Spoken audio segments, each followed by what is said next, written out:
Hi there, my name is Bruce and I'm here with Jay and Dana, and this is the Startup Disc is Full Tech Chat, where we talk about all things tech. For those who watched our first show, we would like to thank you both and make a solemn promise that this one might be better. We should also probably deal with a couple of complaints that we've had. Apparently, Dana, you just talk way too much, so if you could just keep it down a little bit on this episode, that would probably be a good idea. So we want to, first of all, recap episode one.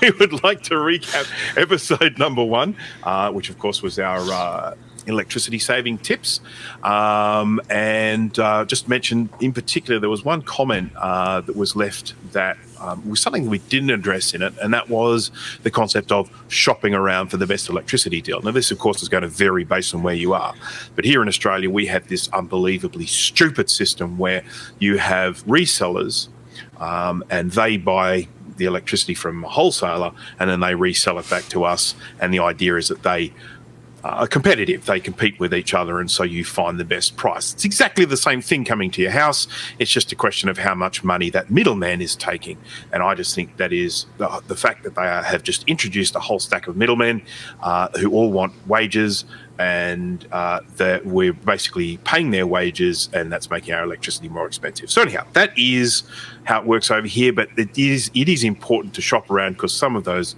resellers do actually have better deals than others. So, you know, if you want to try and save electricity, that's one other way you can do it. Yeah. Gentlemen, how are you? I'm doing good.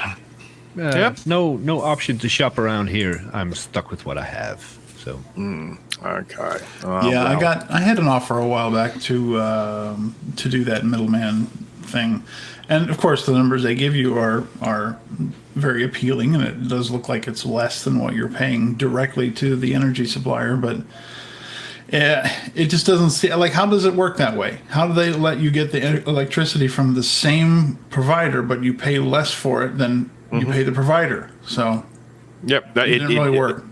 It is the dumbest thing in the world as far as I'm concerned, and it was something that was done to bring the prices down, but of course, as with the rest of the world, the prices are just going up and up and up and up here. They're saying there's going to be something like a 50% increase in energy prices here in the coming years. So that's something that we can all look forward to.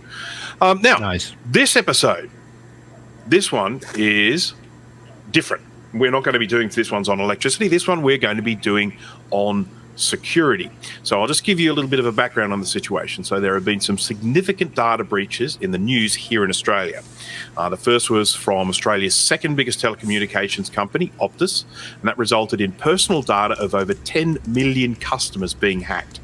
And for some customers, this included birth dates, driver's licenses, passport information, and then soon after that, another massive data breach from a health insurance company called Medibank, which resulted in personal and medical data of nearly 4 million customers being hacked.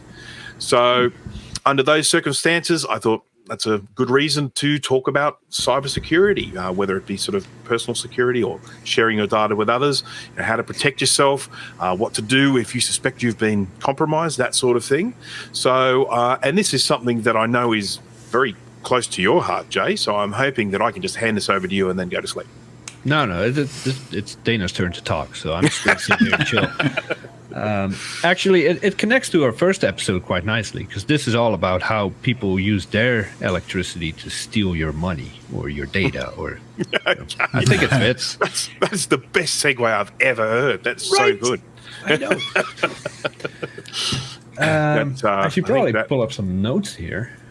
I think even Clint liked that one. Clint, did you like that one? Yeah, he did. He liked that one. What's not to like? I did get some feedback offline, by the way, about our first episode. Just to circle back to that. My son has started. My son has started trying to conserve energy wherever he can, up to and including turning the light off at night while I'm still on the stairs on my way up or down. So that's fantastic. And I looked into solar and figured out that I'm not smart enough to figure it out. So that is to maybe next year, hopefully next year. But yeah. Okay. And I keep looking down because you guys are on my screen right there. Yeah. But the audience all two of them are my right camera's there. Here. So I put a sticky note next to my camera that says, "Look here." Yeah. So hopefully I'm used to looking at whoever I'm talking to, so then I'm looking down here. Me too. So, but yeah. Okay. All that stalling aside, I now have the notes up, so I'm good to go. We are new at this. Yeah, a little bit. Okay, so where I thought I'd start at sort of like personal security, so your own security. So we're talking about things like your home computer, and obviously, if your home computer is connected to the internet world, you are at risk. And there are obviously a number of things that you can do to help with that, and sort of to kind of protect your computer. And they come in the form of either sort of things like malware checkers or virus checkers, or in the form of firewalls, that sort of thing, or sort of network reporting software. Because ultimately there are risks everywhere you look. So obviously, if you're looking at, say, visiting a website or something like that, you've got the opportunity to accidentally download something naughty, or in an email or something along those lines. You've got things like Trojan horses. So I guess probably the first thing we need to look at is what's a virus, what's malware, what's a Trojan horse, what are these? Can I ask you guys a question first? Yeah. Like, what do you guys deploy security-wise in your home networks, if anything? Holy water. That's a strong one. It's not in notes, but that is, yeah. Yeah. I have a cat. Yeah. So not much then. Well, no. Okay. So I will just share my screen here. My screen here. I scream. So this is Malwarebytes. Now, this is one that I can highly recommend because apart from everything else, you do have the opportunity to run this for free. Now, having said that, I think it is a product which is worthy of spending a little bit of money. But the main thing you get when you spend that money is it can do scheduled scans. If you get the free version, you've actually got to go press the button to scan, and it will scan in all the obvious places of your computer where it might find, some nastiness, and then it will remove it. Quarantine it, switch it off, get rid of it. Yep. And it works really, really well. I mean, just to give you an idea, we've all heard of that application. I can't remember the name of. What's that? Is it MacKeeper? That's the one, yes, isn't it? That's the one. Oh, yes. yeah. Yep. Yeah. So this is one of the things that happens a lot of the time, and of course they trick you a lot of the time with this as well. What you might do is you might go to a website to look for something to download, and you're trying to find something to download, and then up comes an ad for MacKeeper with a great big green download button, and you think that big download button is the download of what you've been searching for, but in actual fact, you are now downloading MacKeeper. And they use that trick all the time. You'll see MacKeeper ads coming up. Now, MacKeeper is something that just worms its way into your computer, into all sorts of little nooks and crannies, and I think there's some backup stuff. And look, I think there's probably some actual things that it does, but I think it gets into your browser, and it just gets into everywhere, and it's mostly what we call scareware. Even if there's nothing wrong, it'll pop up, say, 25 serious issues found. If you don't fix this now, you grab us dead by tomorrow, or stuff like that. And people pay for, because of course it can only fix it for you if you pay. Right. That's how MacKeeper became very popular, scaring people into handing over their credit card details. And then if you let it do what it says it's going to do, it'll completely mess up your system. Well, I had my builder came around with his computer once, and he said, there's this thing that keeps coming up. I downloaded it. I didn't realize what I was downloading. I can't remember what it's called, but it just keeps coming up, and it's driving me crazy. And I said, that sounds like MacKeeper. He said, yeah, that's the one. And anyhow, I migrated his data onto a new computer for him. And when I did that, one of the first things I installed was Malwarebytes. And the very first time I ran it, came up with MacKeeper, showed it there, and then it was just able to immediately press a button to remove it. Yep. And so that, given the fact that we're talking about a free piece of software, I was pretty darn impressed with that. Yeah. So yeah. Well, Malwarebytes is very, very targeted. If you ask Malwarebytes to scan your a partition of your hard drive, it won't do it. At least not for the Mac. It's a little bit more comprehensive for the PC, I believe, but I have no experience with it. Malwarebytes for the Mac only scans known locations where malware hides, your startup items, launch daemons, library files, stuff like that. That's why it's so fast and so good at what it does. But if you have a malicious downloader in your downloads folder or on your desktop, it's not going to find it because it's not looking for files that may become malware in the future. It's looking for active infections. And that said, it's extremely good at what it does. Yep, so. I have it running right now. I've had it running for a long time. Same here. Yep, no, this is software I heard about from Jay, and MacKeeper is not to be confused with Clean My Mac. Yep. Clean My Mac is actually a useful program. Yeah. But it's advertised in a lot of the same ways and places. Unfortunately, yeah. I guess one of the big differences with Clean My Mac is that if you install Clean My Mac and you aren't happy with it, it's virtually a one-click uninstall, and it's gone. It's gone for good. Yep. Doesn't leave anything behind. Look, I have Clean My Mac running on this, and it does a lot of the stuff that Malwarebytes does and more, but it does cost money. So, but I highly recommend Clean My Mac X, Clean My Mac 10. Now, of course, I'm trying as much as possible for us to not just get totally Mac-centric with our recommendations because we are Mac people, as we had said in the last one. But I honestly don't know what to recommend for PC people. I mean, all the supposedly good stuff for PC sucks on a Mac. McAfee, horrible. Norton, even worse. And I think, what's the one with the umbrella? Avira, whatever it's called. I know the one. Yeah. Garbage. So a buddy of mine, he works for the state as a contractor, building servers and things, and he says he doesn't install any of those third-party ones anymore. Just Windows Defender does just fine. As long as you're behind a decent, if you're at work, you're going to have a decent firewall. If you're at home, Windows Defender should block pretty much everything. You can always set up, a firewall on your router and things like that at home if you're savvy enough. But for the average Joe, he says Windows Defender is pretty comprehensive. Okay. Can I throw one more name in the ring? Please. Intego or Intego, depending on who you ask. Intego.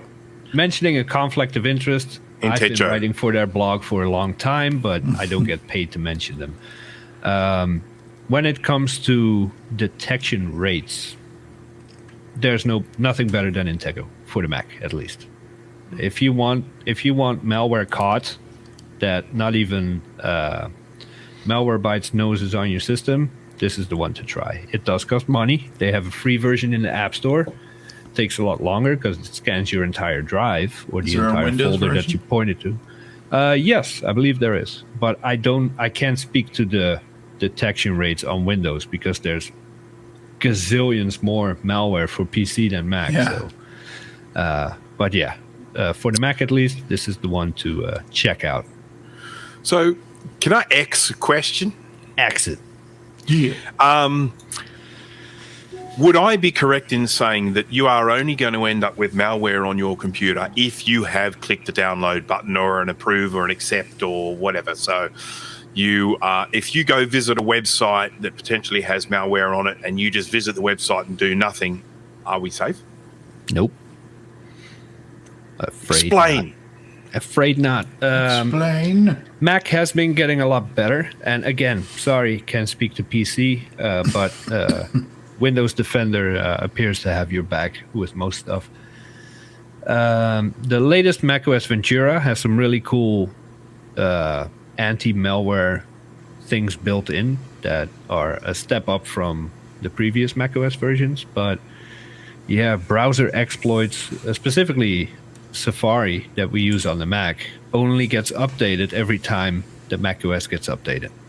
That leaves you with a month or more of security vulnerabilities. And WebKit that Safari is built on is it's a joke. I mean, every security update, there's at least 50 updates for WebKit in there. So yeah, if you go to Forbes.com or name something reputable that I can't think of right now, that website is going to have 1, 10, 20, 50 ad networks feeding data through it. And those ad networks often get compromised as well. So just by loading a website that has a compromised ad network loading on it, it can, go after browser exploits. It can prompt a download of something. And because you're on a trusted website, give me a good website. Apple.com wants you to download this. Well, I trust Apple. Why not? But it's actually a Google ad or something else that's serving the download to you. And that's how you can still get in trouble. It's rare, that a lot but it can happen. With media sites, like news sites, because they have to pay for operating their website. And so you see ads all over all kinds of them. And yeah, I know there was one time, I don't remember where I was visiting, but it just a message, like an actual pop-up window came up and said, you have a security vulnerability, blah, blah, blah. Yeah. And that's it was malware trying to get in through one of the ads. Yeah. Those used to be super popular. Now that Flash Player is phased out, only idiots still use them. But before, not even a couple of years ago, the fake Flash Player updates pop-ups, they were so popular. Too, yeah. Everybody fell for them. Yeah, everybody. That's right. Yeah. I just want to sort of share an experience here, because I think ultimately, apart from me eating my own beard, I think ultimately we're kind of talking at the moment about how you're at risk, how you can actually get caught out. And there are quite a lot of different ways, and we've talked about this with the ads giving you sort of fake information, ads telling you that you've got viruses on your computer and you need to press the download button, all that sort of stuff. There was one where I got caught out once, and there are two things that essentially happen here. So I was working on a Windows computer, which I don't normally do, but I was at a client's place, and I needed to install AnyDesk. Now, AnyDesk is like TeamViewer, but cheaper and better. So just for anyone out there, TeamViewer is a rip-off, and I recommend you go and use AnyDesk instead if you are looking for remote control software. That's a shame, too, because TeamViewer used to be awesome. And how many times has TeamViewer itself been hacked over the years to compromise? TeamViewer is one of the main tools in hacking people's computers. Yeah. And that's just because of what it's designed to do. But the issue I have with TeamViewer is not necessarily the product. The issue I have with them is their pricing structure. Their lowest tier of pricing is so high, it means for someone like me, if I want to pay for it, I'm paying something like $10 every time I want to use it, and that's just stupid. Damn. So anyhow, I use AnyDesk. AnyDesk is a company that was apparently formed by some people who work for TeamViewer. So if there is anyone out there and they're saying, hey, is there something else I can use rather than TeamViewer? Yes, use AnyDesk. You'll thank me. So I was at this client's place. I needed to install AnyDesk. I jump onto Bing, because that's the default search engine they had. I searched for AnyDesk. First result that comes up on Google for AnyDesk, I click on it. AnyDesk website, click here to download AnyDesk, press the download button. All of a sudden, I get a virus warning. Then I find out, so cancel it, didn't install it, all good, problem solved. This Windows did actually protect itself in this instance. But doing a Bing search, the first result for AnyDesk was a fraudulent website designed to look like AnyDesk, that when you click the download button, you downloaded a Trojan horse or malware. It was most probably a lot of the time what those ones are trying to do is to extort money from you by potentially locking you out of your data. Must have been pretty good if they fooled you. I felt like an absolute. I felt like a moron. Bing is supposedly a legit search engine. Yeah. Can you believe garbage Microsoft product?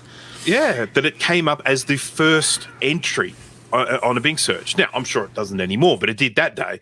So anyhow, I mean, it was an easy enough thing to solve. The thing didn't get downloaded, didn't get installed, and then I actually went to the correct website and downloaded it from there. But that was a time where I nearly got caught out. Had that person not had virus protection on their computer, I would have knowingly installed the virus on their computer. And so that was one way I got caught out. Some of the other ways that people can get caught out with emails these days, I've found that some of the ones that seem to be working quite successfully is when someone gets an email saying your package can't be delivered. And in particular during the lockdown time where people were just doing everything via delivery instead of going out to the shop and buying something. And so you would get this, just about everyone was waiting for a delivery. Just about everyone in the bloody world was waiting for a delivery at that time of some sort. And you then get an email and it will be from a delivery company. Over here, most of the deliveries are handled by Australia Post. So it'll be an email that looks like it's from Australia Post saying, we attempted to deliver your package and couldn't do so. Click here to arrange a redelivery or something like that.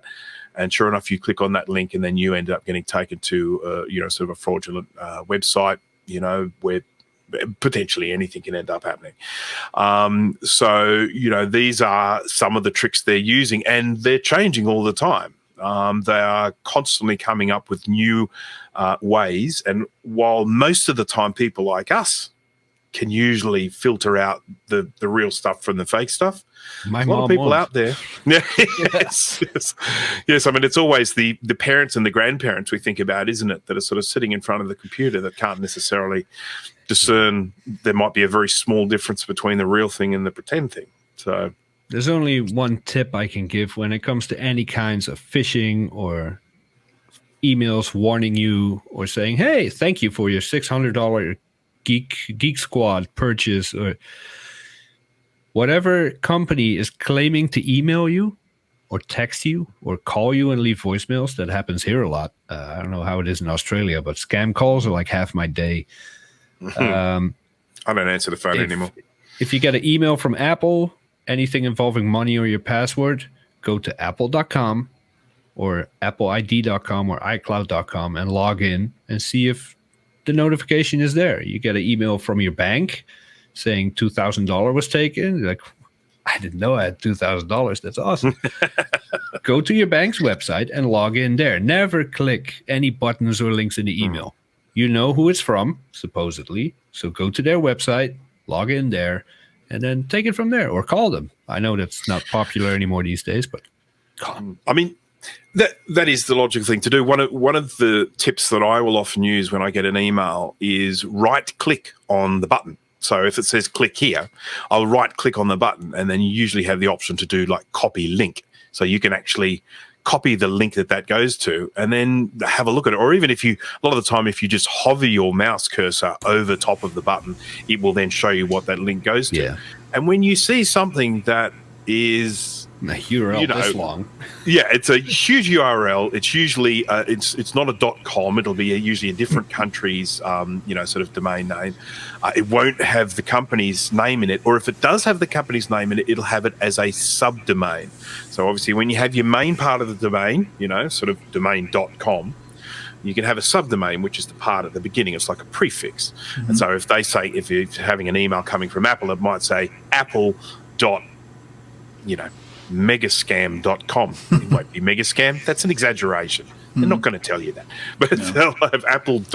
And the domain name.com. And then you can look at that and you say, well, it's the part near the .com that counts. And if that ain't Apple, then it didn't come from Apple. But yeah, this is very true. I mean, if you're talking about, even if you're getting scam phone calls about someone saying, there's some sort of problem with your account or something like that. If they, at any stage, invite you for personal information, and you ask you for personal information or anything like that, the best thing to do is say, I will hang up and call you back. Yeah. And you hang them up and you call the number of the bank or the organization from, their website or whatever, and you ring them up and you you do it around the other way. So I've got people so pissed off at me. They call me. It's like, oh yeah, we're a debt collector. Blah blah blah. You have an outstanding bill from some hospital in Miami. Like, well, I had my kid in Miami. I broke my face once. That was in Miami. Possible. Okay, so what is your phone number so I can call you back? Oh, we don't have a direct number. So what's your name? What's your employee number?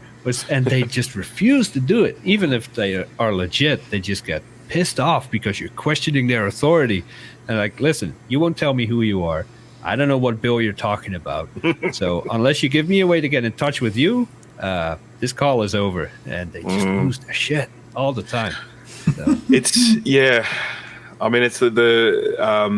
obviously one of the really common things over here when it comes to getting scam phone calls. First one is either bank information.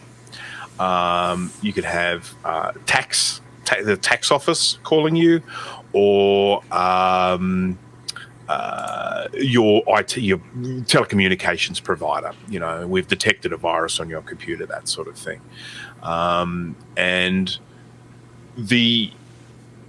my uncle went through this relatively recently, where he got a phone call from someone saying there was a fraudulent transaction on his account or something, and he basically went along with it. And then partway through it, he really started to suspect that he was getting scammed. And they went through the process of installing TeamViewer on his computer.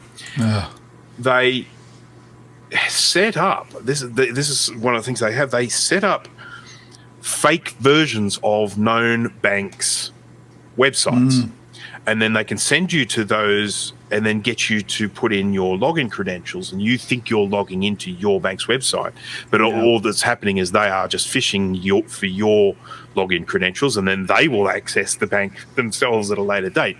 Yep. And interesting thing is, by the time it got to the end of this phone call, my uncle knew that this was wrong. He did something in probably a more old-fashioned kind of way. As soon as the phone call was over, he hopped into his car, drove to the bank, told the person in the bank, said, look, I believe I have been scammed.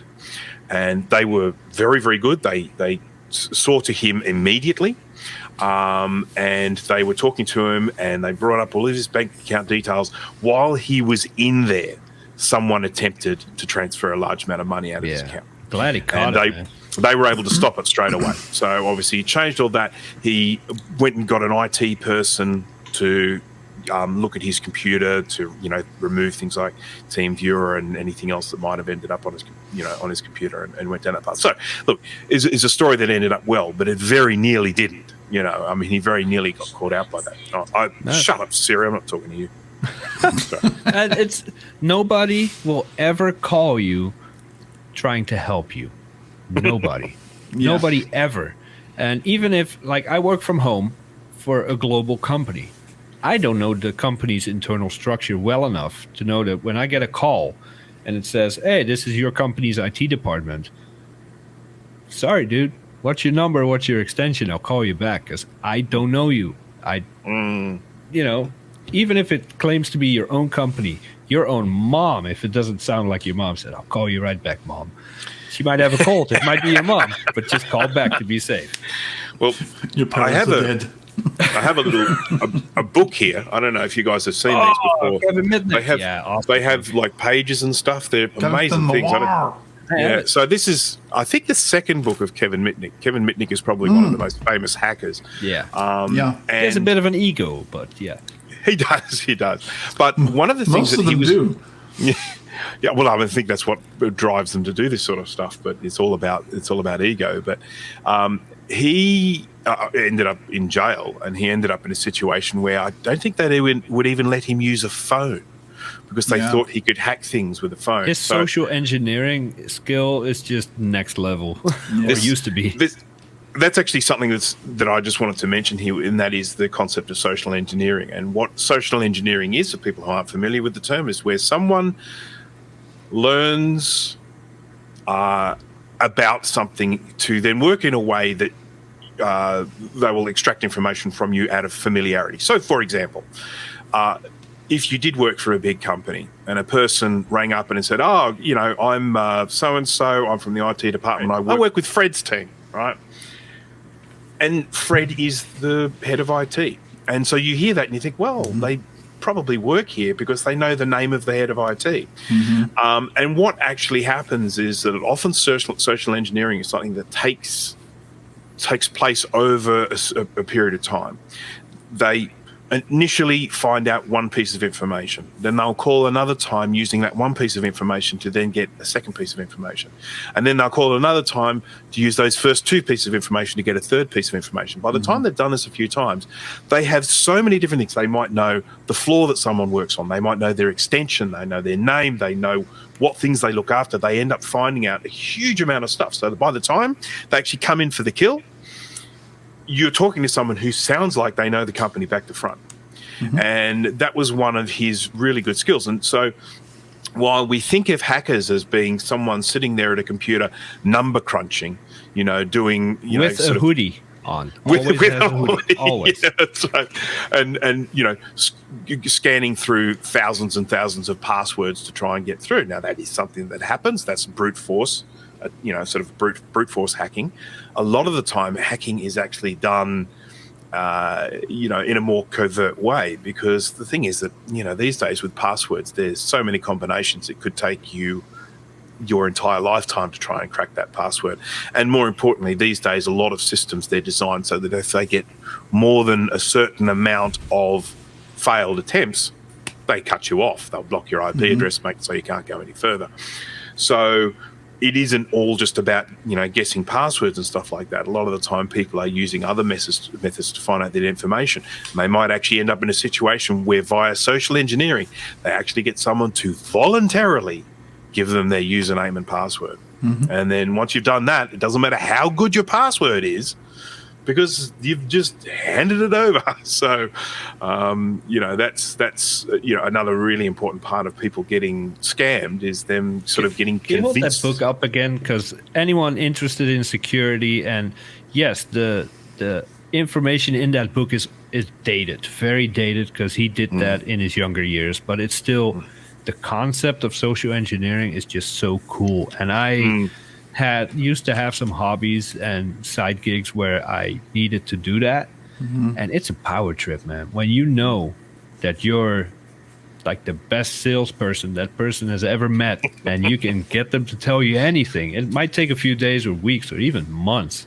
but you'll get the info you want eventually. It's a power trip, and it's dangerous. Well, I mean, some of the tricks that he used to use, that he would if he was mailing stuff, he would get it mailed from within an organization, so it would get their postage stamp on it. He had ways of doing fairly broad network interruptions. So he didn't have the ability to go in and actually do something very specific, but he could maybe temporarily disrupt the network. And so what he would do as part of a social engineering thing is that he would ring someone up and say, I'm from IT department, we're going to be doing some tests. You're probably going to end up with the network going down. And then, that person might complain about that. And then so you can say, well, look, I'll tell you what. If you do have any problems, this is my number. Give me a call. Hopefully I'll be able to sort it out if you do have any problems. He would then do this sort of network disruption, which again was pretty low level from a hacking point of view, but it was making it so the network might go down for a little while. Next thing you know, that person's calling you. You're not calling them. They're calling you. That's a whole different element of trust going on now. And from that point on, saying to that person what's your username and password, that's a lot easier than you ringing them. So they use obviously a burner phone or whatever, so that they can then ring up, and then that person can ring them back, and then they're untraceable. So yeah. So anyhow, that's the obviously one of the things to look out for as well is that a lot of the time these people are very good salespeople. Sometimes they use scare tactics. They'll ring you up and they will say that you owe the tax department money. You are going to get arrested if you don't pay it. One clue is if you have to pay a tax bill with iTunes vouchers, That's usually an indication. Amazon gift cards. That you're being scammed. How close are you to Giant Eagle or Walmart? It's so cool. I'm going to read that book again tonight. That's awesome. No, you're not. I really am. So we have with things, the sorts of scams that go on. We have online shopping scams. So that's where you might go to a website that's selling something for cheap or something along those lines, and it's not a real website, and you put in your money or whatever, and you basically just hand over your credit card details and get nothing, those sorts of things. That's less of a problem these days with things like PayPal. I mean, generally, if I'm buying something online and PayPal is not an option, I tend not to go with them. I know that PayPal take a chunk, and I know that there are a lot of people that don't like PayPal, but you do get definite protection when you're using PayPal. You know that people are not setting up sort of PayPal unless they're sort of legitimate businesses. And of course, if you do get ripped off with PayPal, you generally have the option to get the money back from PayPal. That's what that little bit of money is going towards, sort of providing you with some level of buyer protection. So doesn't go into the CEO's pocket, it goes to protection. Yeah, that's right. Oh yes, well, because they're a not-for-profit organisation, Yeah. So, and then obviously that can also be shonky sales on eBay where someone's selling something, and this can work both ways. You can have people who are shonky buyers as well. You can have people that buy things, complain about them, and when they're told to send them back, they send something else back. And you can have people who are selling a brick in a box and calling it, a laptop. And again, one of the ways you can protect yourself with dealing with these sorts of people, if you're ever using a site like eBay or any of the other ones, or what if you've got like Craigslist or something like that over there. Over here, we have a website called Gumtree. If someone is telling you they don't want to use PayPal, they want to use a direct deposit, no, I don't want to use PayPal for this sale, but walk away. I mean, can you pay me with money order? No. Yeah, I mean, if you've got something that seems like a really, really good deal or something like that, and then they turn around and say, no, I don't want to do it with PayPal, it's probably not legit. And when you do that, you take away all your rights. So if you then end up getting ripped off, you've got no way of getting that money back. So yeah, and like, hey, can you pay me as friends and family instead of, nope, not doing it. I have done that at times for people that I have an existing business relationship with. Well, yeah. Where I know that I'm not going to get sort of ripped off, but generally I much prefer to just, you just don't do the friends and family, because then you lose that sort of buyer protection. So. Yep. What else have we got? We've got, well, you can pick some. Password managers. Okay. Why? What do you use? I actually use a product called Coming. Right. This is available for both Mac and Windows, and I use a product called Data Vault. There are plenty like it, and there are probably some better. I started using this one many years ago, and it's really never let me down. You obviously have a made in FileMaker or something? Yeah, no, it's not pretty. I will say the Mac one does look a lot better. I'm not going to show it to you because it's full of my freaking passwords, but yeah, and it basically allows you to set up these little templates for things. So you can see on the left hand side here we have like credit cards or website passwords, that sort of thing. And so I generally use that. I also use the Apple's kind of built-in password manager. I tend to use that for all my web passwords and stuff like that. The Data Vault I tend to use more for storing passwords for example, for my customers. I have customers who host their websites with me, and I will generally, put the passwords for that within Data Vault. Has one master password to get into it. You can synchronize it to other devices. So, that's I find it to be a pretty handy tool. Cool. What about you, Dana? Does it work on your phone as well? Yeah. Cool. Now, define work as in functional. So as a storage thing, it does. I don't use it as like an autofill for passwords for websites and stuff like that. I don't use it for that. I just use Apple's built-in one for that.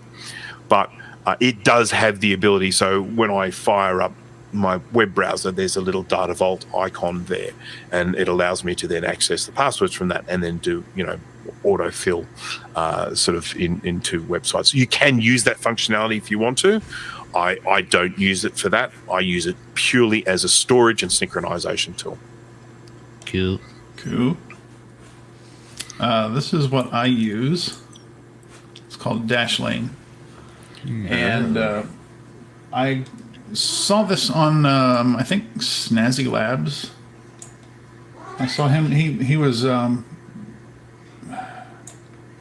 doing like a demo of how it worked. And I found this page. It kind of shows you little previews of how you add accounts and passwords. And I was one of those idiots for many years who used like the same 2 or 3 passwords for everything, because they were a fairly good, God dang it. Hey, buddy. What does Buddy use password manager-wise? He wants to have a say. Kiss my ass is what he uses. As a password or as a manager? Both. Yeah, so I was using like the same 2 or 3 passwords for everything for years, and they were good passwords, but I came up with them because they had like a certain cadence that was easier for me to remember. And then of course, I got the notification that I decided to try Dashlane. And so I put in a whole bunch of my different things, and the Dashlane says, your passwords are on the dark web. You know that, right? And but it's really easy because you can go through and customize each account. It saves the login information. It saves the password. It has browser plugins for any of the major browsers, and maybe even some of the non-major browsers. Works on your iPhone, on your Android, and it syncs between all of them. So as soon as you add a new password on your iPhone, boom, it's on your PC, it's on your Mac, it's on your Linux machine, whatever. Like that. This is better than the one I use. It's really cool because you can go in, like especially on my phone, if I'm trying to log into something that I don't usually log into, I'll tap in the username and the little Dashlane icon will come up. And you tap that, and it will automatically put everything in for you, and off you go. On the computer, it's even quicker. At least, I think it still works the same way. They've gotten rid of the legacy app, which was basically an actual app you could launch from your applications folder. And it would just automatically log you into any website. Now the browser plugin takes care of all that. So if I'm paying bills or whatever, I go to the site, I click the Dashlane icon, boom, fills it in, logs me in automatically. Yeah. If I change the password, it recognizes that I'm doing that, and it will update it in Dashlane itself. The Safari does do that. Safari on the Mac does do that for you. So what you're describing is actually built into the Mac operating system. So this is all Safari. Yeah, well, I can understand that. But look, I sort of feel like this is part of a grander issue, and that is that virtually everything we do these days is driven by logging in with a username and password. And I don't necessarily have the solution to this problem, but I just feel like that is an absolutely ridiculously archaic way of doing things. It's like, okay, you have a username, you have a password, so you've got a password. All right, I'm going to have to remember this password, so you come up with a password. It's like, oh, no, you need to do different passwords for all different things. If you use the same passwords, bit of a security risk. Okay, now it's got lots of different passwords. Oh, your password's too short. You're going to have to make that password way longer. Okay. Oh, and you should probably put a capital letter in there somewhere. Oh, and a number. And you know what? You should probably stick another character in there as well, like an exclamation mark or an asterisk or something like that. And you get to a point where, of course, it is impossible to remember all of these passwords. It is impossible for the human brain to do that. And so now all of a sudden we have this situation where we have to bring in password management tools. Mm-hmm. And this, to me, is kind of, I mean, I know you have two-factor authentication, which is something which is potentially a little bit better. It's slower, but I resent the fact that we now live in a world where it is necessary to have a password manager. There should be a better way. Yeah. And I fought it for years. Sorry, go ahead. I was just going to say a lot of the blame can be put on data leaks. What was the big credit card, the big credit bureau? It's a few years ago now. Hacked a bunch of times already. Yeah, and it was so bad that they actually created a separate company to help people who were victims of credit card fraud. And it was actually just another way to put more money in their pockets. They didn't really give a crap. But Equifax, was it? Or it was one of the big ones. And millions of people's information got out. And things like that are to blame for the situation we're in now, partially, I think. Yep. And then they sell you, credit monitoring and all that stuff. You get it free for a month because we fucked up, but after that you have to pay us for it. Yeah. And this really does come down. So this really launches into something else, and that is, sort of big companies storing your data. And so this kind of gets broken down into a few different areas. One area, of course, is just how much information you share with these people. Sometimes you have no choice about what information you share. But for instance, I went to go use something the other day. I can't even remember what it was, but it was something small and insignificant, some sort of website that I was checking out, and it asked me for my birth date. And why do you need my birth date? Okay, a lot of the time they're doing it because they want to, they want to do profiling on people. They want to find out what age you are. They maybe want to ask you for what your gender is, that sort of thing. And so they want to be able to say, oh, okay, well, people of this age and of this gender, they're doing this sort of thing, whatever. But that infuriates me when people are asking for your birth date for something where they really have no business asking for your birth date. That's information you really shouldn't be sharing with them. But when you're dealing with companies like credit card companies or telecommunications companies or whatever it might be, they're going to have all of that information on file. That's going to be the case. You can't avoid it. So you are now reliant on them keeping your data safe. And of course, what we have found is that is often not the case. And what ends up happening, so this data gets stolen and everyone starts pointing fingers and saying things like, why was this so easy for the hackers to get hold of? Why wasn't this data encrypted? All that sort of stuff. And that, in some instances, it's inexcusable. There are some things that should definitely be encrypted. Things like passwords should be encrypted. You might remember in the olden days, if you wanted to recover a password, you could press a button and say password recovery, and it would email you what your password was. Now you don't have that option. Generally, now with you websites, have to reset it. You have to reset. And the reason for that is because they simply don't know what your password is. They use a method with the password where the password itself becomes the key to unlock the encrypted password. So you have this encrypted data, which is just a great big long string of letters and numbers and whatever. And when someone enters their password, what they do is they decrypt that encrypted password using the password as the key. And then when it unlocks it, you compare the two. Okay, this has been unlocked. Is it the same as the key? And if the two match, then the password is correct. So you cannot find out what the password is without knowing what the password is. So that means that you can't just retrieve your password. It has to be reset. You've got to press the reset button. You go in and put in a new password. It replaces the old one with a new one. And so that's all good and well, but obviously you can't use a method like that for storing other information, because then how do you access it? We have this, you can encrypt stuff using a separate key, which is what obviously people do. I mean, we know we're encrypting websites all the time with SSL certificates. But there are two things that you need to keep in mind with encryption. Number one is the size of the data.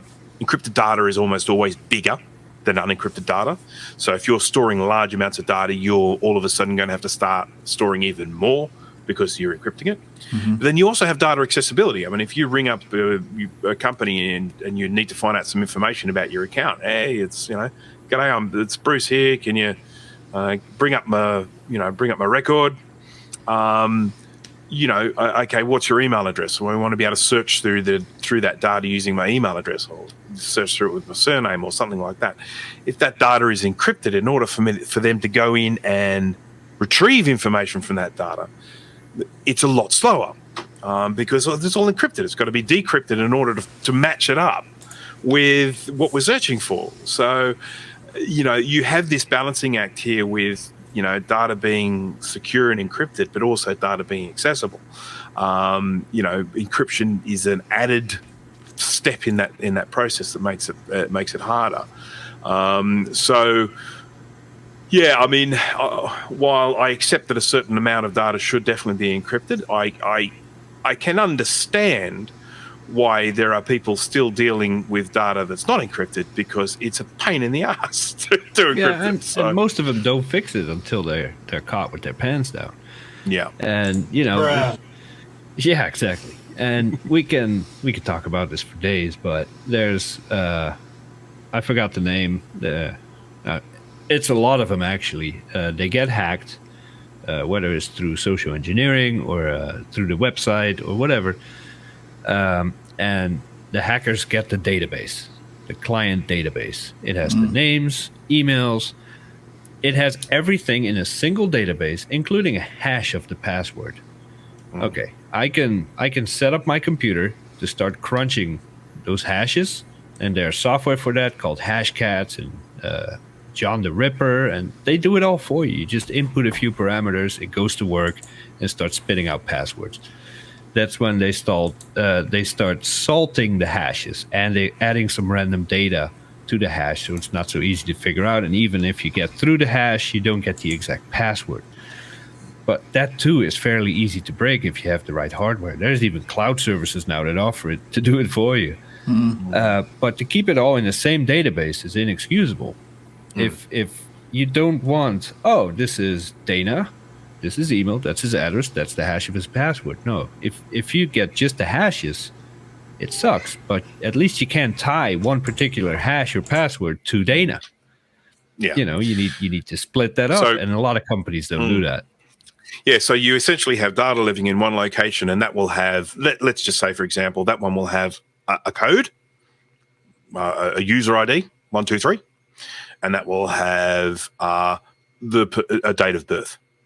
As someone hacks into that database and retrieves that information, they've got nothing. They've got a stack of dates of birth that link to a number. Then in a separate database, you then have a user ID, a number, 123, and the person's name. And so they download this one, they basically get user ID and name. They download this one, they get user ID and date of birth. If they get just one, they can't do anything with it. The two need to be together and married up and, have that relationship together of that user ID in order for that data to be worth something. And that, of course, is what a lot of companies are doing. Should be doing. Should be, But even because, then, the database permissions, like you need someone in the call center to be able to access this and that, but not this and that. And, it all depends on which name and password a hacker might get to gain access to those databases. That depends on the permission set, how much they're going to get. Because if all the databases have the exact same permissions, you can split it up over 5,000 databases. They're still going to get everything. So it's incredibly difficult and expensive, mind you, for companies to manage all this stuff. But, you're not going to outsmart a hacker. They're always one step ahead of you. Yeah, well, that's another thing. And the fact is that, they are very, very good at this, and the people trying to stop them are always they're always kind of one step behind. But I mentioned earlier that we had these two big data hacks here in Australia, and the first one was Optus. And with that one, that was for all intents and purposes, a hack. Someone had hacked into a database and downloaded all the data from it. So they had found an alternative entry into it and done that, and they managed to detect that had happened, and away you go. One that happened later on, which was one for the health insurance company, and this was a really interesting one, because once they started reporting that this data had been hacked, and they started realizing, because they were getting notified for people saying, we have this information, if you don't give us this money, we're going to contact your clients, and you have high profile clients, all this sort of stuff. This company, Medibank, what they did is they went and looked at all their logs, and they're like, we haven't been hacked. No one has hacked us. We've gone in and we've looked. There's absolutely no evidence that this data has been accessed. It has been breached. And so they basically came back and said, look, these people, they're bluffing. They're just bluffing. They can't do anything because they don't have our data, because there's no evidence that we've been hacked. Anyhow, a few days go by. All of a sudden, it all changes, and it turns out, yes, they have been hacked. 4 million, whatever it was, client accounts, including medical information, all this sort of stuff. Bruh. And you know how they got it? They got it because they had managed to get hold of a username and password of someone in the organization that had full access to all the data. One person. One person. So they literally logged in using that one person's credentials and downloaded the lot. Dude. Now, that exactly, is, buddy. Exactly. You can have all of the security in the world, but if someone has got the keys to it, do you even call that a hack? I mean, it's someone logged in, it's like leaving your door unlocked. Someone broke in. No, they didn't. They just walked in. Yeah, that's right. And then, of course, you have to ask yourself, what sort of permissions should users have who log in? Sort of only some users should have the ability to download all of the customer data. I would imagine most people that log into this system shouldn't have the ability to do that. But this is all information that, basically now they're all just, sort of trying to sort out what to do next with all this data out there. And just to throw this one in, I use 1Password. Oh, yes. Most password managers have the same feature set. You really got to suck if you can't keep up with browser extensions. 1Password has a feature called Watchtower. A lot of them have it now. It partnered up with a third party, which I'll cover a little bit later, to see if your email and or password and or credit card info is listed on the dark web, or it was part of a data breach. And it will flag it for you and says, hey, these passwords are at risk, change them now. Or, hey, you use this passwords for 28 different services. Not a good idea. Yeah, that's what I resisted password managers for a long time, and it took a lot of time and a lot of research. And for me, at the time, 15 years ago, I don't even remember. 1Password came out on top, and I've been using them since. I don't know how much longer I'll be using them, because I love the product, but they switched away from paying a license to And I'm still using an older version now, but I don't know how much longer I can get away with that. But one of the primary things is that I wanted to have it on my phone, on my iPad, on my other Macs. And a lot of them only offer synchronizing through either Dropbox, iCloud, or whatever, their own service. And I didn't want that. And 1Password has an option where it has a web server built in. It will advertise itself as a server on the network. The phone, other Macs, and everything can pick up on it, and it'll sync.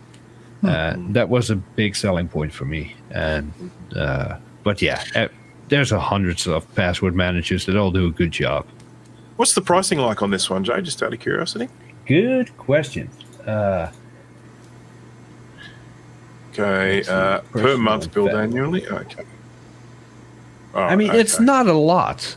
I just hate I hate the model of. Look, I understand. It's where everyone is going. It is clearly how software companies are staying afloat these days with a subscription model rather than a single purchase. Because, as we know, with a single purchase of something, you are then, if you sell it to them once, and unless you're producing updates and people, and those updates are good enough to motivate someone to pay for those updates, you never get any money from that person again. And I think it's essentially, I think it's the way every single bit of software is going to go in the future. I think every single one is going to be subscription based, and I think we just have to learn to deal with it, unfortunately.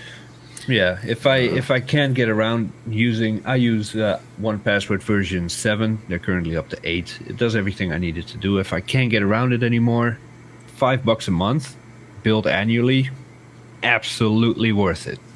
Just the value that I'm getting from it, and I would have it for my wife, for my dad, for my mom. I would have everybody covered for that price, no problem. But yeah, and there's going to be links to the products we use in the description. Like I said, there's many more out there. Be careful of websites that review password managers. Excuse me. Most of them, if not all of them, are biased because they get paid for a good review. Even I think, I won't say it by name because I don't want this to get in trouble, but there's very reputable websites that do reviews for stuff, and they're basically full of shit.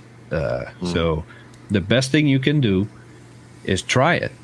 Every password manager will have a demo, a trial. You can look into their privacy policy. It's going to take some work, but yeah, just try it. See if you like it. If not, just move to the next one. I definitely think I am going to be moving to a product like this, or the one that sort of Dana was showing before. I feel like the one that I'm using is a little bit old. What I like about Data Vault that I use, it's not just designed as a password tool. It's designed as a way of storing anything. You can store great big long bits of texts. You can store all sorts of stuff. So, I use that because it's not just storing usernames and passwords. It's also storing notes, relevant information about certain things, that sort of stuff. So, I got my credit cards in there, medical information. And again, I only do it because over the decade plus, I trust them. I've been in fairly close contact with the people that make this product, asked all the questions I wanted to ask, and they've never been hacked. That's something that Dashlane, LastPass, there's a bunch of them can't claim. They have been compromised. Yeah. And 1Password so far has not. Now, that's not saying that the other products aren't any good. Even Apple gets hacked once in a while, and they're one of the richest companies on the planet. If they can't secure their data, who are you going to fault a smaller company for not being able to do it either? Yeah. But it's. I've got something here I just want to show very quickly, which kind of just leads on to the next thing that I wanted to mention. So this is an Australian website. It's called ScamWatch. It's set up by the Australian Competition and Consumer Commission. So the ACCC is an organisation out here which makes sure that people aren't getting ripped off. For instance, if you purchase something and it doesn't work, and then the company says, we're not going to give you a refund or something like that, you would generally go to the ACCC about that. And so anyhow, this is a website they've set up to show what scams cost, what the cost of scams on, sort of this country. Now, this is just Australia. So what we're basically saying is, from all scam types in the year 2022, what happened in March? Good Lord. Yeah. Well, that could well have been during a lockdown time. So they could have been, really focusing on sort of COVID-y type stuff at the time. But as you can see, $425 million just this year, and the year's not even over yet. And that is only the stuff that I believe that is reported. I think a lot of these things are not even reported. So that finding the true value of these things is a lot harder, because sometimes people are just incredibly embarrassed by what's happened to them and they don't tell anyone. So, and here we can see all the different types. We've got investment scams, dating and romance. Dating and romance is an amazing one. I'm sure you've seen these catfishing shows where people are, they're extraordinary. I find that sort of stuff fascinating because of the way people... ultimately, they're just, they're preying on people, and it's just to me, it's the most horrid form of scamming out there. So you've got false billing. See, false billing is another one. This is a classic one. See, I get letters when some of my domain names are due for renewal, that they come up and they say, it's time to renew your domain name. Just, sign here and send it off. And it's like, I'm my own provider. It's like, because I provide domain names for other people as sort of like a reseller of that. And so people come to me and say, I want to register a domain name, and I sort it out, and I bill them and everything. And I'm sort of thinking, so I'm doing this as a sort of a reseller of domain names, and they're sending me this saying, it's time for you to renew, click here. It's like, or, sort of send this letter off. Because when you read the fine print, they do actually they're honest in them. They will say, we are not, in the fine print, we are not the provider of your domain name.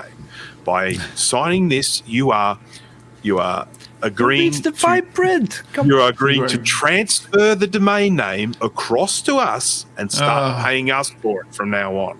Oh God. And I say these letters come in every year, and of course these are turning up on, people are getting hold of these letters, and a lot of the people are just going, oh, there's a bill for our domain name, yeah, I'm going to pay it, and so people end up sort of paying for these things, and that isn't even strictly speaking a scam, because that person will then become your legitimate sort of it's an actual business. Yeah, that's right. But they've kind of very shady business. That's right. I mean, you can argue then, okay, you did not get scammed. You're an idiot. You had it coming. Yeah. Same with the dating and romance.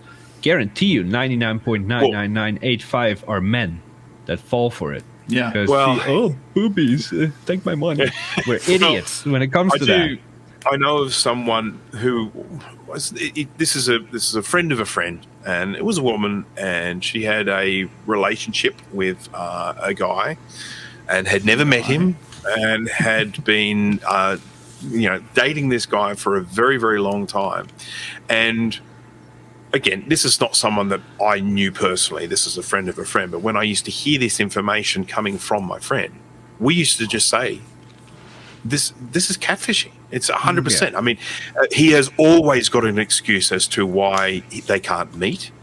There is always something stopping it from becoming a proper person-to-person type relationship. And it's like, you look and you think, we know, but because that person is too close oblivious, to it. Yeah, totally oblivious. Yeah. All of the alarm bells there, all of the signs, they're all there.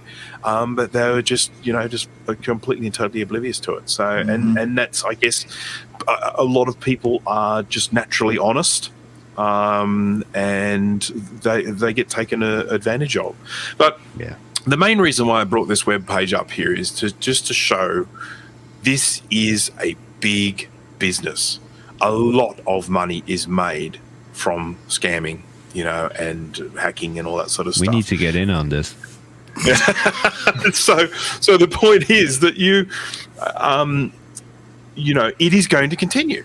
As long as these people are getting away with it, this is going to continue. They're going to get better at it. They're going to get, they're going to find more ways of doing this. I mean, I'm just thinking of some of the examples of ways that people are making money from these things. So they're obviously, one of the ways is through extortion. So if you're getting downloading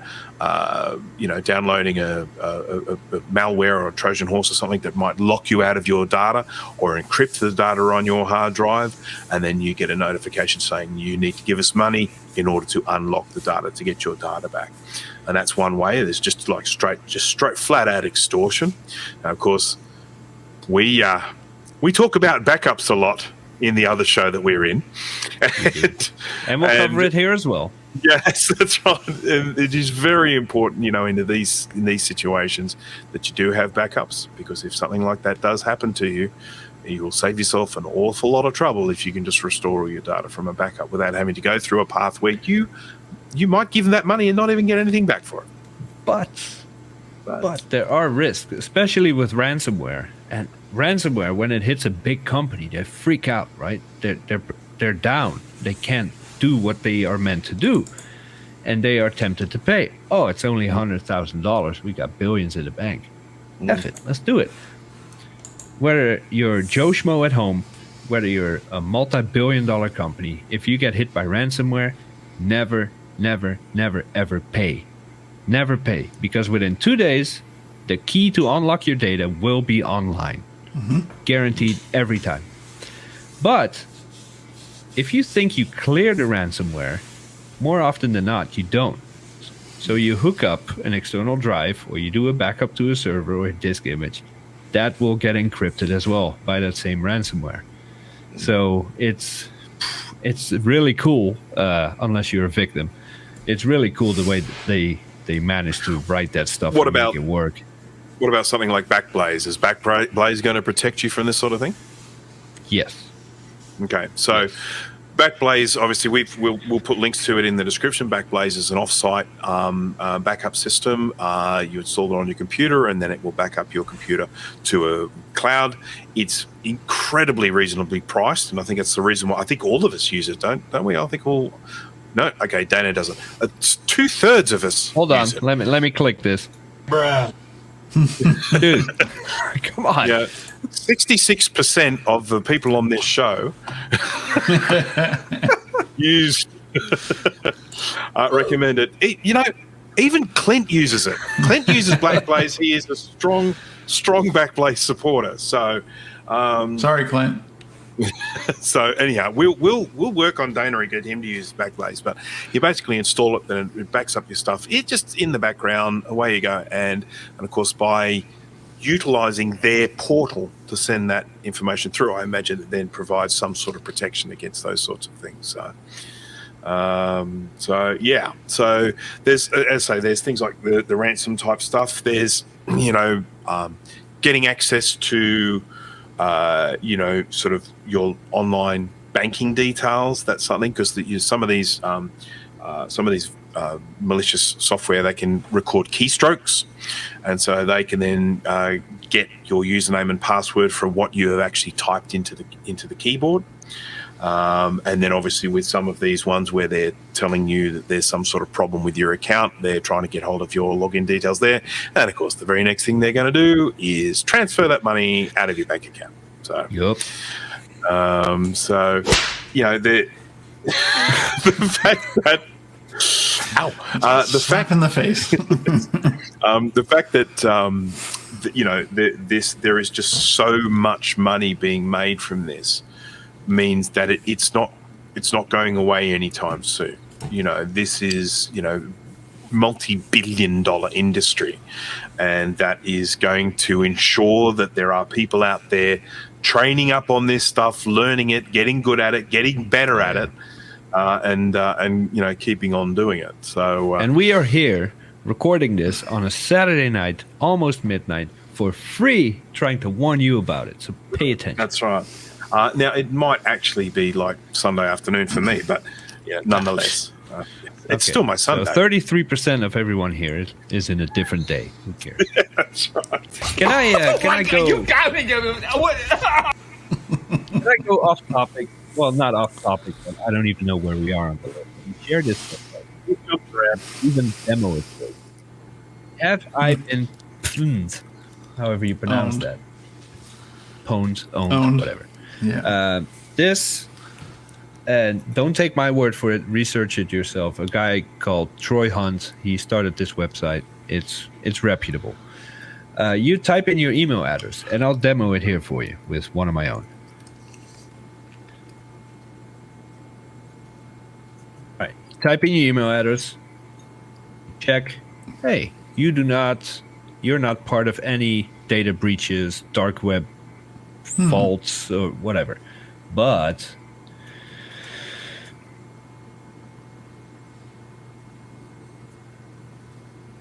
that's your site? This has been around for, I don't know, longer than I've been alive. This has been part of a data breach. One for a domain registrar and one for a web forum. And this website is one of the sources that my password manager, 1Password, has partnered up with. because these guys go through extreme lengths to get all these breached all this data from the dark web. They pull it apart, they decipher it, they do all the work, and then you get an email saying, hey, your email address has been found as part of this breach. Do your thing and change your password. I just looked up one of mine. You done? What is it? I put my Yahoo address, 13 data breaches. Including Yahoo itself, probably. What is a paste? It says I found one paste. What does that mean? I don't know. So I would argue that the longer you have had a particular email address, the greater the chances of it being. Oh well, yeah. I've had this address since 1996, so yeah. I'd just be very curious to see with the recently added breaches whether it includes those ones I was talking about in Australia. Any? No. So yeah, we'll put a link down, but you can. Oh, one thing I forgot to. Can I go back instead of having to type it again? Can someone tell me what strip chat is? I'm just curious.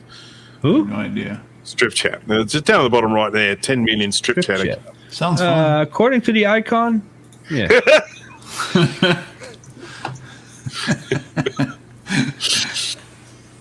All right. So I put in my email. Has not been part of any kind of breach, so that's great.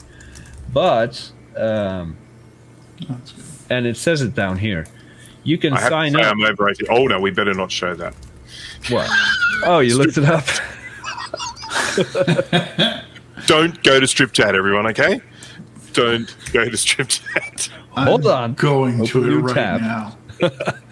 now. So you can either sign up on their website and register all your email addresses, and if it's part of a breach, you'll get notified.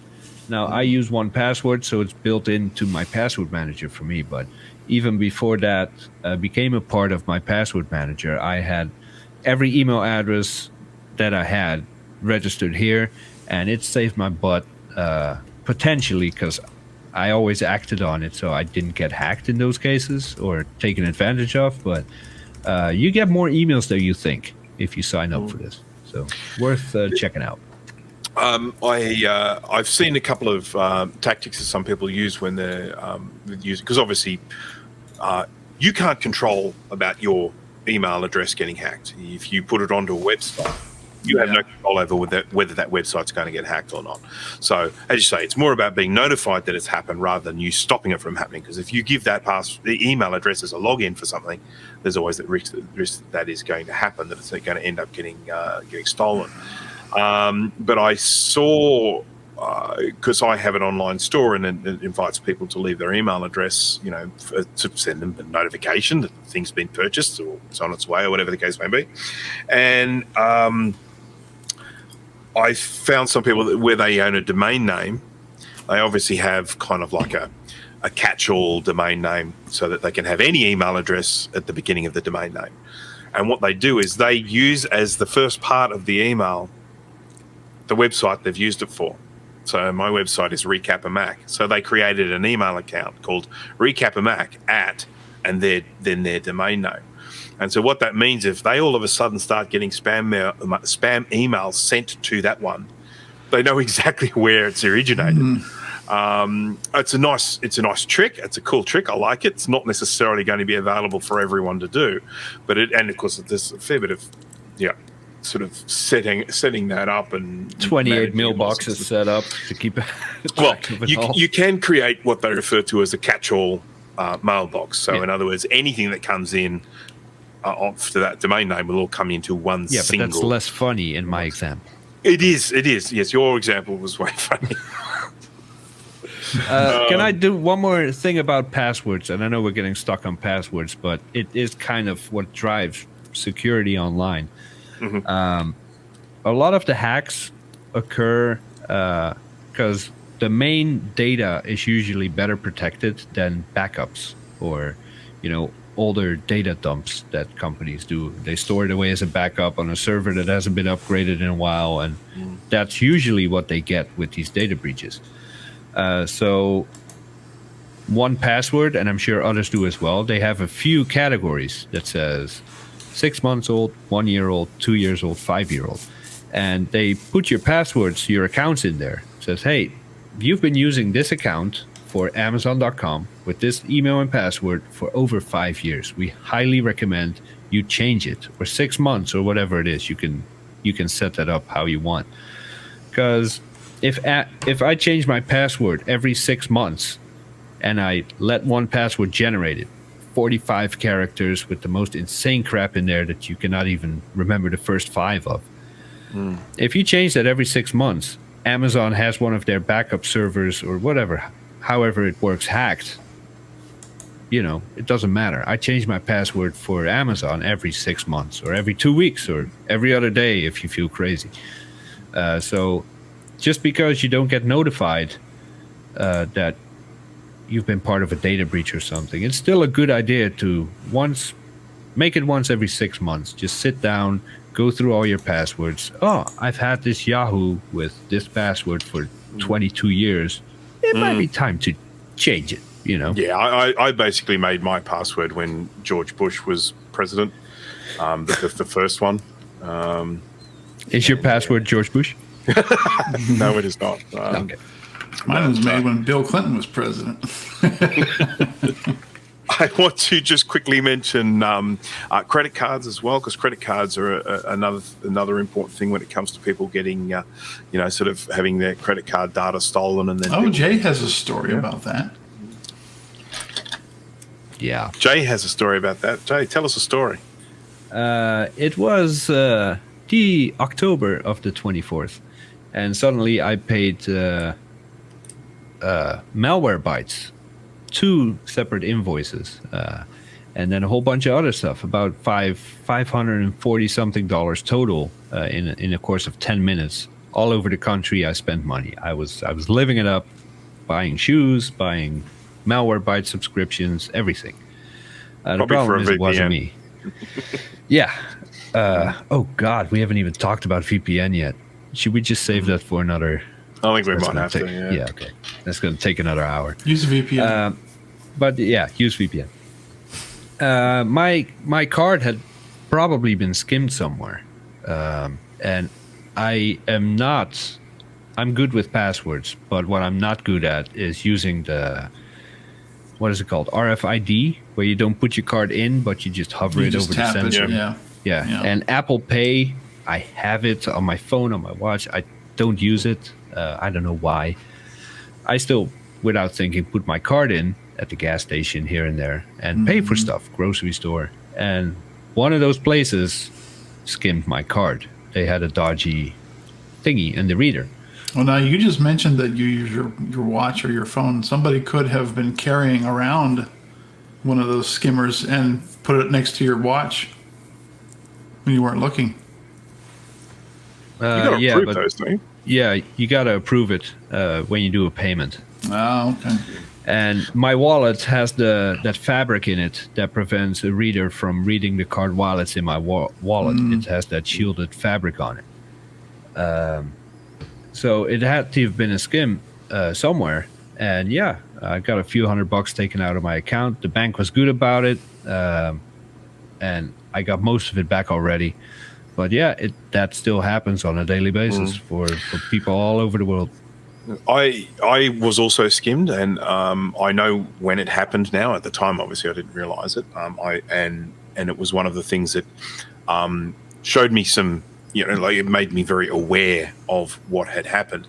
I went to a petrol station, gas station, and was paying for fuel, and the guy handed me the card reader. Oh, no, so I think the card reader was on the table. I picked it up and grabbed it, and the screen went blank. And he said, "Oh, I'm sorry. Like the cable's really dodgy. It's sort of you have to hold it here to do the transaction." So, and this is back in the days of swiping, not even the little chip thingy. This was actually swiping the thing. And so, I swiped the card, and I'm typing my number from way back here. I'm holding the thing like this, and I'm way back here on top here. And there's obviously a camera up there recording, you know, sort of all the button presses. And so this thing was clearly, because when you got the magnetic strip, you can just read the data off that magnetic strip. I mean, you can buy magnetic strip readers, and you can plug them into a computer, and then when you swipe a card, it'll just, everything that was on that magnetic strip will just get dumped as text onto your computer. I mean, that getting the information off the magnetic strip is not hard at all. Yeah, that's the easy part. And then you need the numbers. And so, you know, what they were doing is they set it up so that I had to hold this thing in a particular location, and then that's where they can then get a video recording of the numbers that I was pressing. Now, I'm much more wise to this sort of stuff these days, and if I was in that same predicament again today, I mean, I don't know what punch him in the face. Yeah, I could have just punched him in the face, but at the very least, if I wanted to protect, you know, sort of me pressing the buttons, I could have grabbed a magazine and put it over my hands and typed underneath it or something like that. You know, but really what I should have done at the end of the day is I should have reported that place, because it wasn't until a long time afterwards that I kind of put two and two together. And it was kind of, you know, but yeah, that was how I ended up getting skimmed. And of course, once you do that, it's just such a pain. I got all the money back. That was fine. Apparently I bought a laptop or something, but I got all the money back. But I of course had to go in and change my credit card numbers for all the automatic deductions and stuff like that. Well, that's the good news, isn't it? Most of the banks have gotten to the point where if you contest something and say, look, I didn't do this, to somebody else used my information to make this charge, 9.99 times out of 10, they're going to be like, oh, your money's back in your account.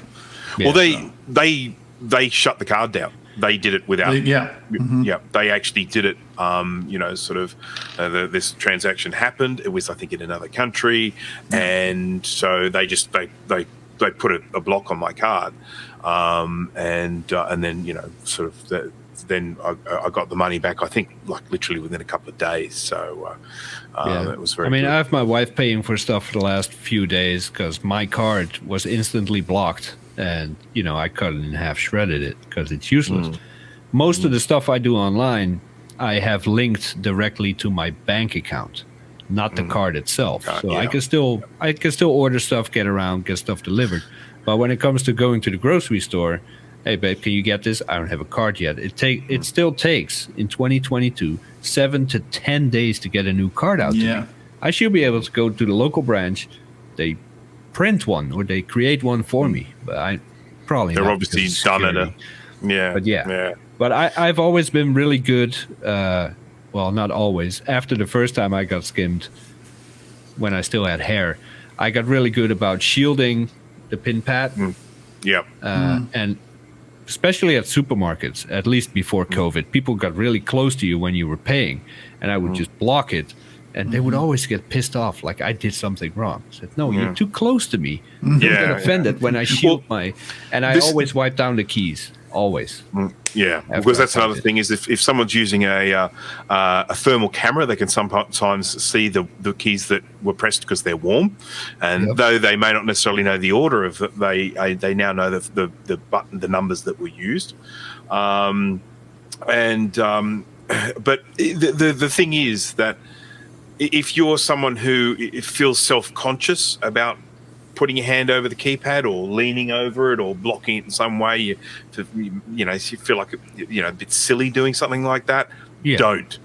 Who cares what other people think? A lot of people actually don't want to offend other people. That's why they don't do it. So this is your money, man. Who cares if you offend whoever's behind you or next to you? Just do it. Yep, it's not a personal attack on someone that, oh, you're going to steal my number. It's that's not it. It's you are just protecting yourself, and as I say, if you are embarrassed about doing it, don't be.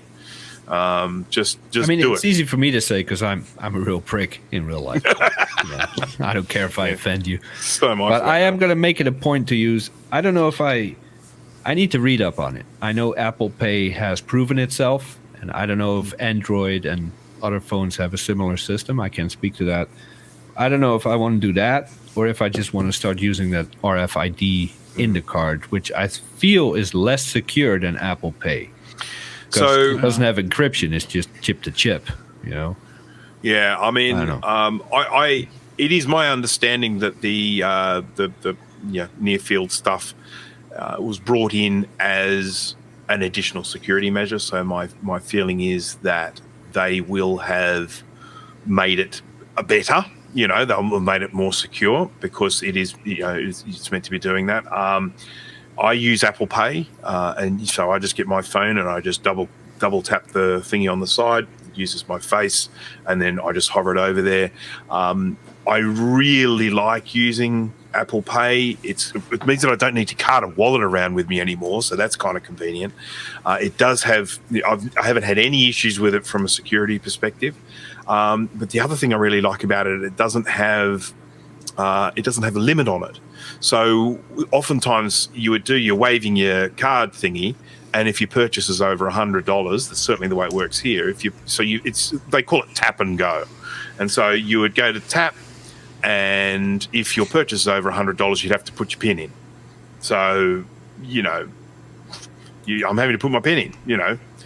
Whereas the Apple Pay thingy, whatever you call it, that when I scan it, I don't have to put in my PIN no matter how much I'm spending. So that's an added convenience. So I like it very much. Tap and go sounds like the red light district.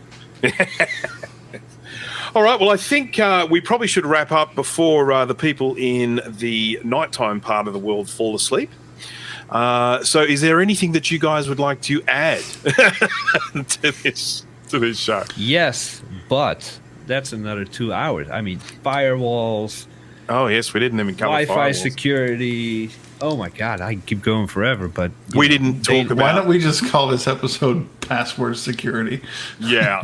Instead of Cyber Security. Yeah, that's right. We'll call this is Password Security. The next one will have other things.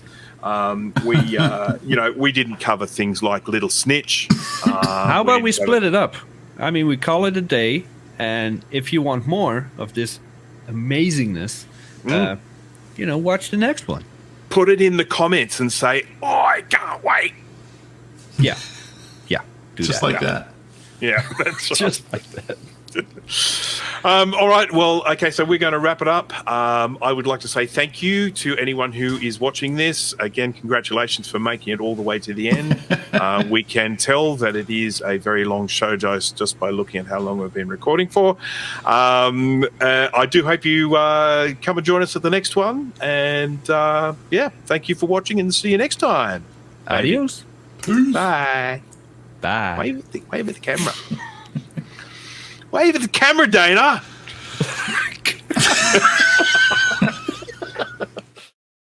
I love MacBook Airs. Fucking weirdo. We had the brilliant idea, because it can be done. Before I start the story, it can be done. You can train your cats to take a shit in the toilet. Yeah. No. Yeah. So we tried. The cat ended up falling in the toilet so many times that we just fucking gave up. Be careful of websites that review password managers.